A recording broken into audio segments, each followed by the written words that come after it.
এত যে কাঁদা বেদনায় বুক ভেঙে যায়, মন বোঝে না যে কেন বোঝে না যে।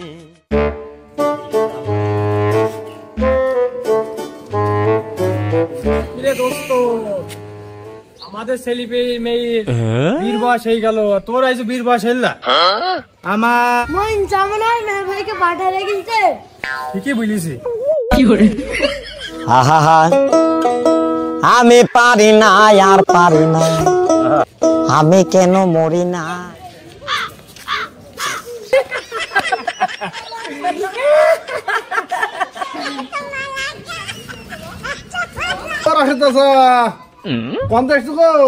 দোকানে গেলাম, ফোন আইছে। হ্যাঁ হ্যালো, কি বিয়ে করবে না? তুমি বলে দাও ওই মহিম চার ছেলের মতো আমি বাড়ি এরকম পাঠা পালতে পারবো না।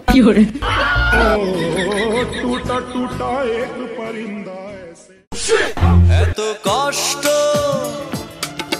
মেনে নেওয়া যায় না, মেনে নেওয়া যায় না। যত না ভুল করেছি তারও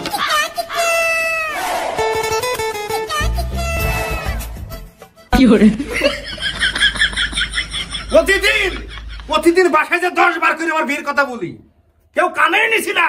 আমার যে বউ নাই তা তো তোমার চিন্তা নাই। সকালে একটি থাল মাজো, ভাত রান্ধো, গরুর ঘাস চুরাও, ছাগল খাওয়াও। হ্যাঁ, বাড়ি কি মেয়ে মানুষের দরকার হয় না? আমার যে মাইয়া মানুষ নাই তা তো তোমার চিন্তা নাই। প্রতিদিন বুঝি যে বাড়ি রান্না করা, থাল মাজা, এই যে হাড়ি পাতিল ধোয়ার একটা বউ লাগবি। আর কত বলবো? আর একবার বলবো দেয় দিক না দেয় না দিক, আমার আবার অত বিয়ে করার লোভ নাই। আরে কম কি খাই আসলি যে পাগলের মতো বকছি? আরে আমি তো পাগলই, পাগল না হলে কি আর বাইরে গেলি পাঠা হই, আর বাড়ি আসলে পাটি হয়ে যায়।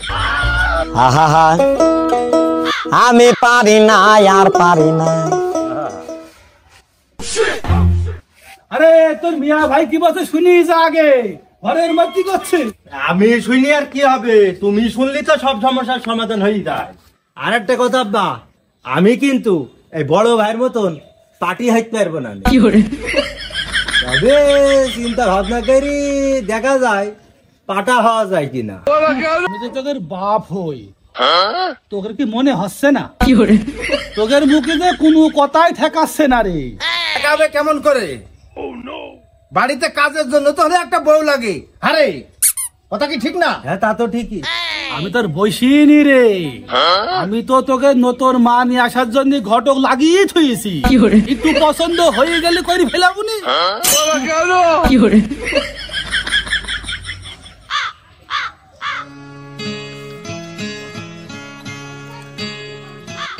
এত যে ব্যথা এত যে কাঁদা বেদনায় বুক ভেঙে যায়, মন বোঝে না যে কেন বোঝে না যে।